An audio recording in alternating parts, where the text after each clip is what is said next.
You may have heard the old saying, art is subjective. I wouldn't hesitate to agree with that statement. In fact, I would agree with it 100%. However, there is a different way to approach that question, and when it comes to the question posed in the title of this video, what is a good exposure? Let's approach it from a different standpoint or ask a different question.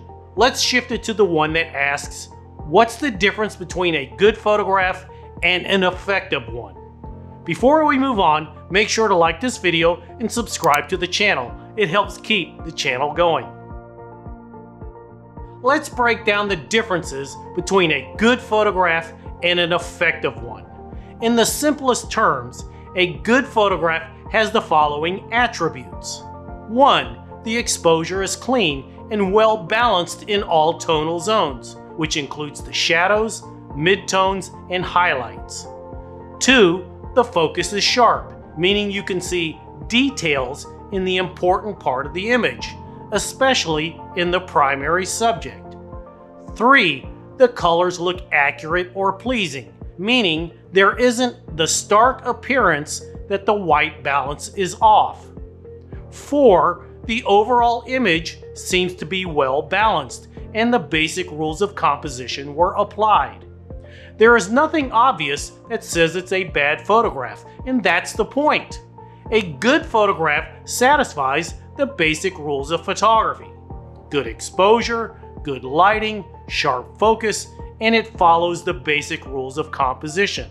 Furthermore, you and your audience will probably look at it and agree, it's a good photograph, and move on. An effective photograph does something entirely different. It can stop you in your tracks. An effective photograph doesn't just capture what was there, it can make you feel what it was like to be there. Like a good photograph, an effective photograph has multiple attributes as well.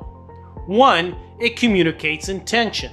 In other words, it can convey what you are deliberately trying to express with an image.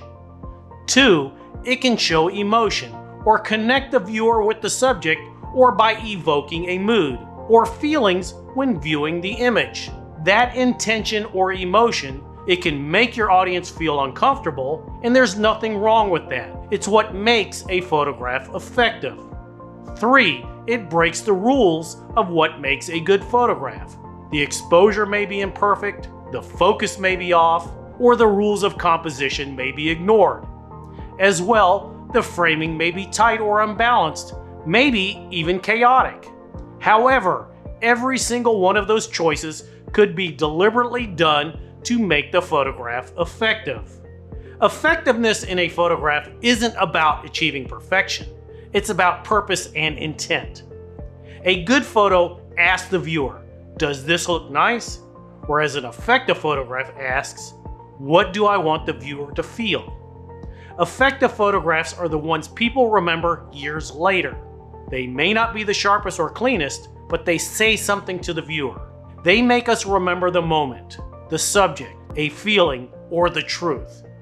You can capture a technically flawless image that feels empty, or a slightly flawed one that feels alive.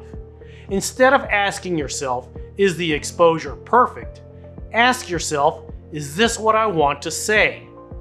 Good photographs are easy to make. Effective photographs come when you stop chasing perfection and start chasing meaning in your photographs. Up next, Module 28, what is ISO? If you haven't done so already, please subscribe to the channel using the subscribe button found below. And be sure to also click the post notification bell so you never miss out on new content as it's posted.